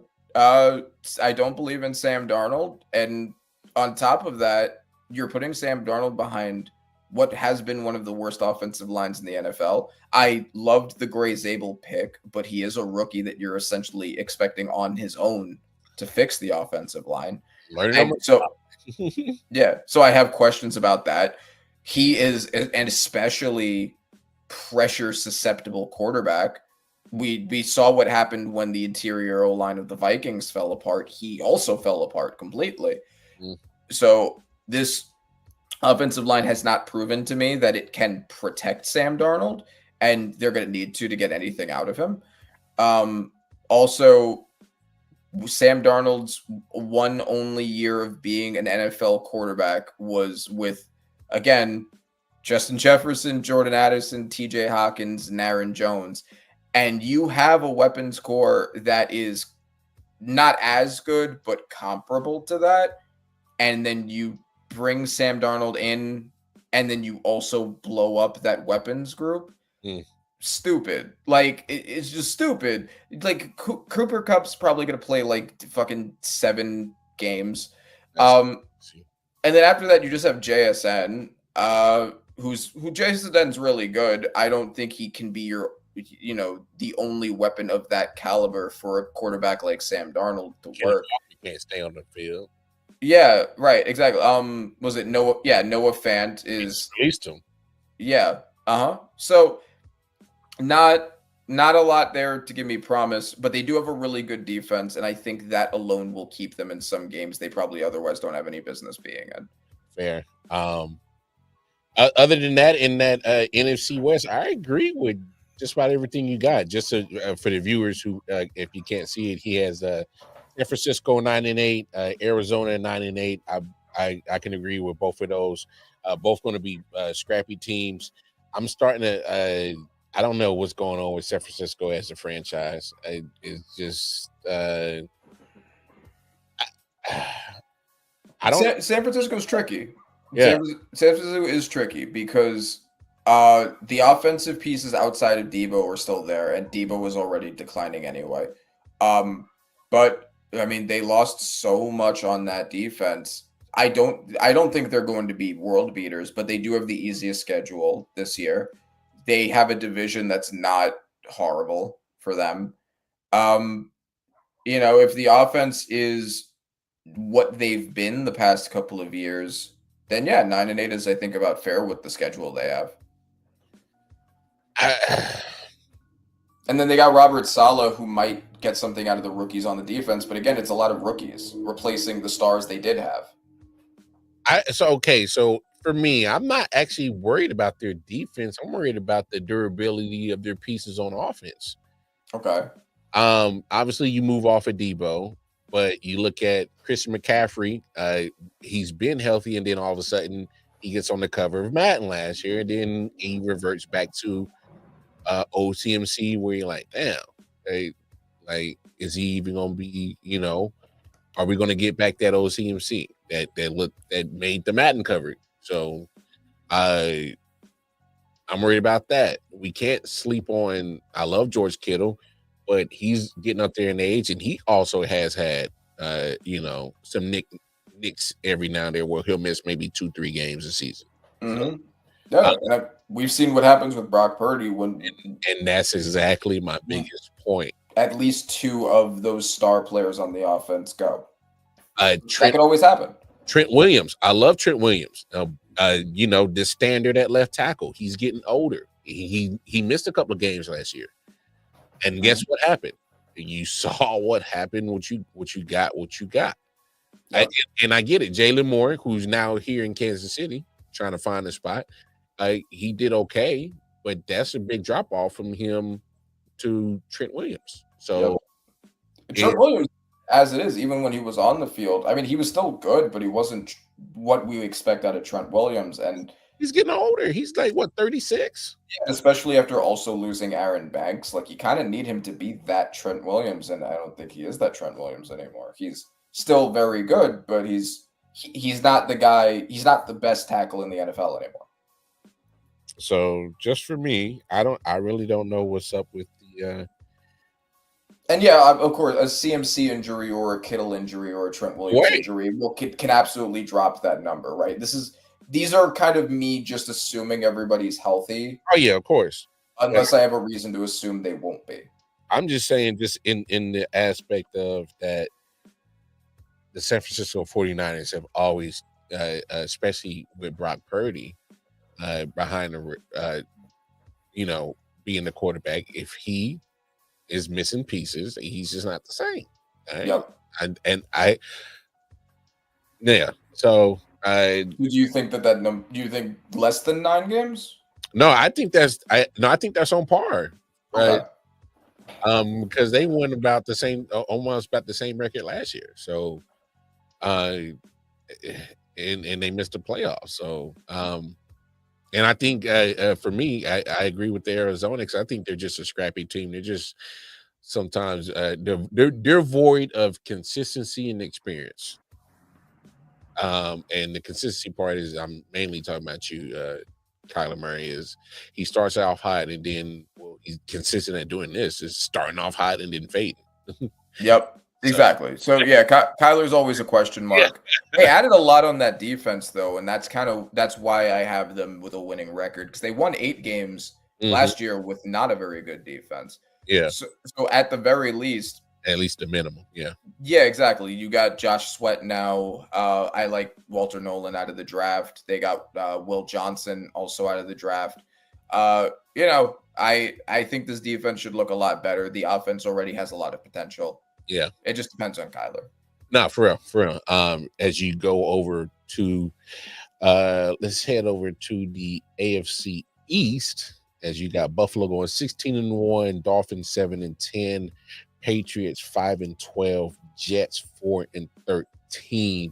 I don't really see anything that really sticks out right here. So I will also say, since this is a criticism I've been getting a lot with this prediction, yes, I have 3 teams going 16-1. Do I necessarily think all 3 teams will go 16-1? I probably not, right? But in addition to having a little bit of fun with it, I also looked at each matchup, and each time I looked at the matchup of all of these teams, and I was like, I don't think the other team is going to win this, or at least I don't think that the other team is the favorite to win this. And that just happens when you have teams that have been that consistently dominant, is unless they're playing against one of the other dominant teams. Yeah. I'm not sure that, I'm not choosing the other team over you as the favorite. Flukes happen, but it's hard to predict a fluke. Did I lose you? No, I got you now. Okay. I'm just making sure. I thought I lost you. Okay, so yeah, just to go through the AFC East, the Bills are the Bills. Yeah. Dolphins. I'm a big Tua defender. I like Tua. I think he's a very good quarterback. Tyreek Hill and Jalen Waddle and Devon Achane. It's a great group for a really good offense, but that offensive line is probably going to be paper mache. It ain't it, Chief. Yeah, and of any quarterback in the NFL that you want to have a good O-line for, Tua is the guy that you should have invested everything to get an O-line into, and then you didn't, and you're gonna have to start Skylar Thompson, and that's your own fault. Hey man, if anybody needs an O-line, it would be Tua Tagovailoa, and y'all ain't put no kind of money in that dog. Yeah, one draft pick when multiple positions needed upgrades. They lost their Pro Bowl left tackle, like dumb, horrible. And then the defense, they have a good defensive line, but their corner room is horribly suspect, especially after now losing Jalen Ramsey. So I have a lot of questions on both sides of the ball. I think that what they have is good enough to win against bad teams, especially pretty much only if Tua stays healthy. But if we're assuming health until health doesn't happen. Tua and those offensive pieces, and then the defensive line should be good enough to beat bad teams. But there are too many question marks on specifically the O-line and the cornerback room to put them any higher. Patriots are everyone's darling this year because everyone wants to see the Patriots be good again. I think that I like Mike Vrabel as a coach. Drake May showed a lot of potential, but he showed potential in a small sample size, and it didn't lead to wins or anything. But not that that's his fault, but like it's a lot to assume now he's going to win a lot because of what you've added to the team. Yeah. Stephon Diggs was their big move for a wide receiver. We don't even know we don't even know what the fuck's going on with him. All right.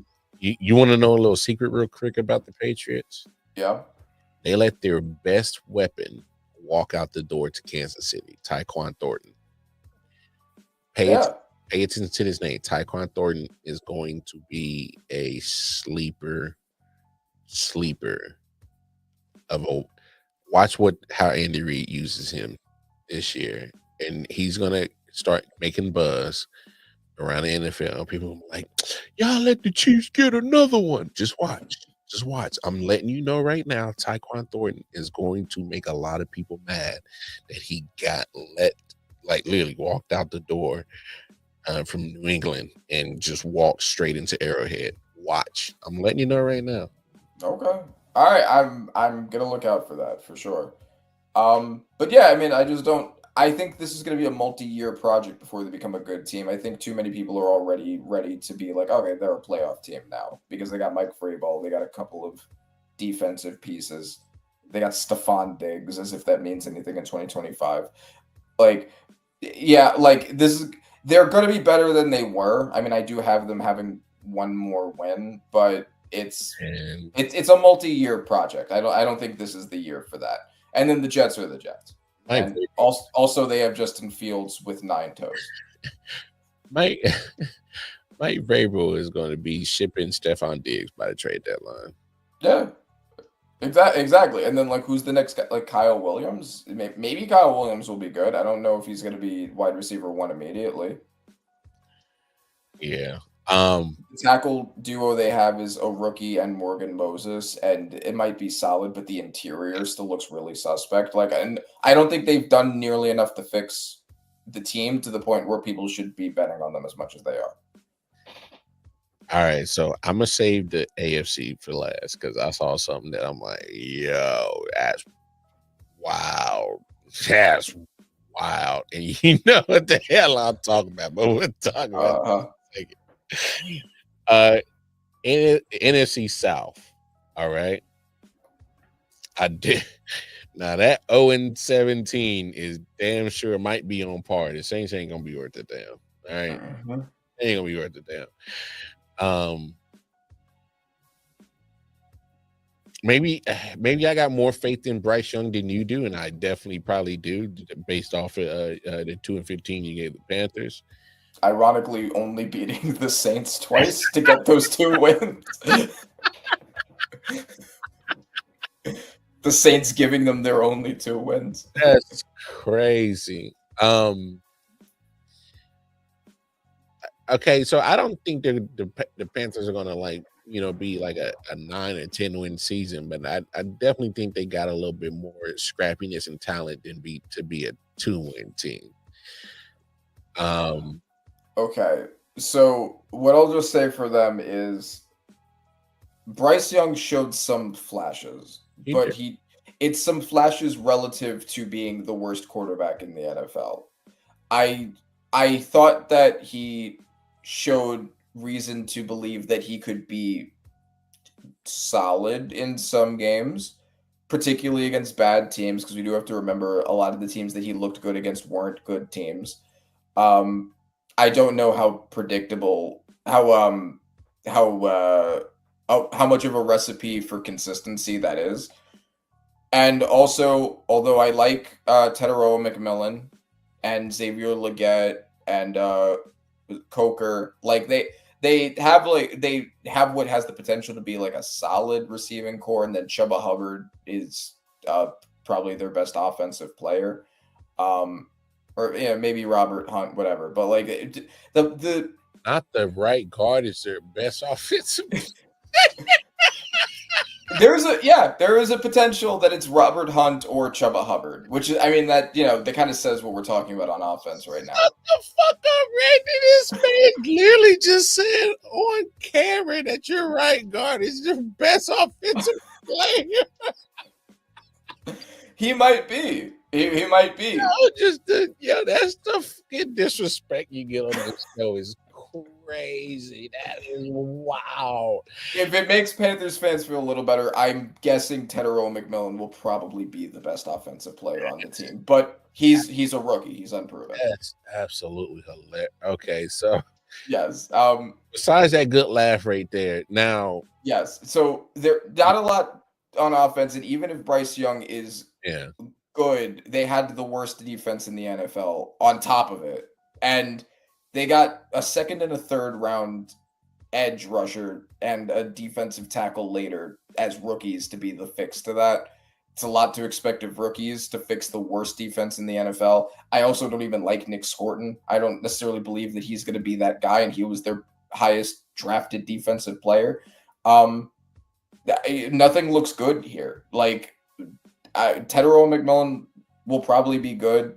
Xavier Leggett might be a breakout, but he hasn't really given a lot of indication that he'll be a breakout. And then, both sides of the ball don't look good. So that's why I got them there. Even if Bryce Young shows improvement, I don't think that's going to be enough to lead to wins. Yeah. Real quick, because let's get through this real quick, because we're definitely coming up on 2 hours. So let's. We can look the next two NFC South teams. You want to talk about those? Well, yeah, just real quick. Those two make sense. All right, I just think it's definitely between those two. I like Michael Penix. Start giving him some weapons. So I think you make perfect sense right there. Mm-hmm. But go ahead and speak on those real quick. Yeah, and the Buccaneers are a very good, pretty well-rounded team now. I think that they made a lot of moves on the defense that I like, and that was their weakness. And I mean, I really liked Benjamin Morrison as long as his hip injury is okay. I really liked what they did with the defensive line. Now, adding to Vita Vea, they also have David Walker, who was my sleeper gem of the draft. Yeah. They got Desmond Watson, the largest player in NFL history, undrafted. We'll see if he sees the field, but if he does, I'm excited for that.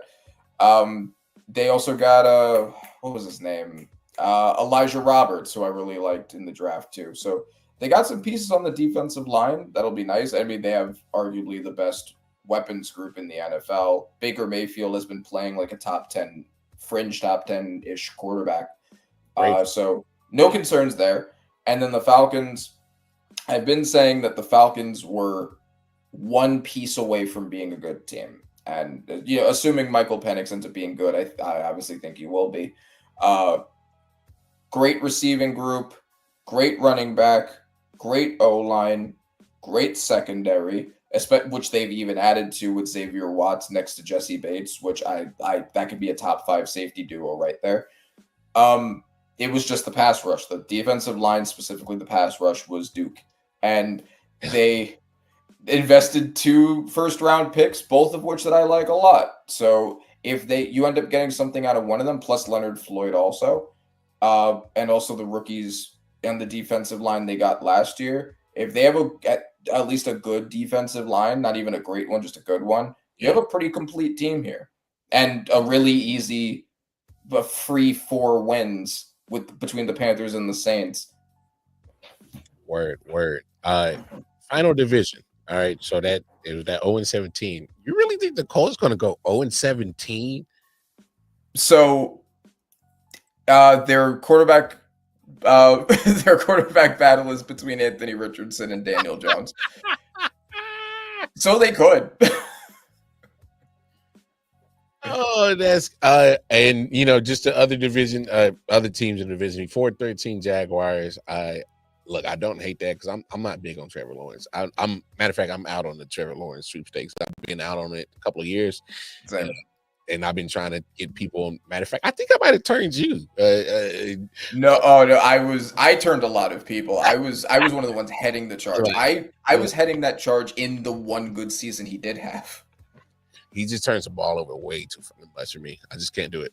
He hasn't done shit. His one game that everybody has used as proof that he's a good quarterback, he threw 4 interceptions in that playoff. Yeah, he won it, but he damn near gave it away. Exactly. So, and also they had the worst pass defense in the NFL last year. Adding Travis Hunter should help it, but I don't think he can single-handedly save it. So between a bad offense and a bad defense, you got 7-10 Titans. If I'm going out on a limb, you are making that a lot of pro Cam Ward right there. It is a lot of pro Cam Ward. I do think Cam Ward's going to be good. I don't think we're going to see another C.J. Stroud, Jaden Daniels season, but I do think he's going to be good. It is a sneaky, under-known fact that the second best pass defense in the NFL last year was the Titans' pass defense, and total defense. Right. So for yardage, right? So the Eagles had the best overall defense. The Chargers had the best scoring defense, but the second best total yardage defense and pass defense was the Titans. Right. If they stay around there and Cam Ward is good, you got something. And they're playing a lot of easy teams. Again, the Jaguars and the Colts both suck. So that's some free wins for them.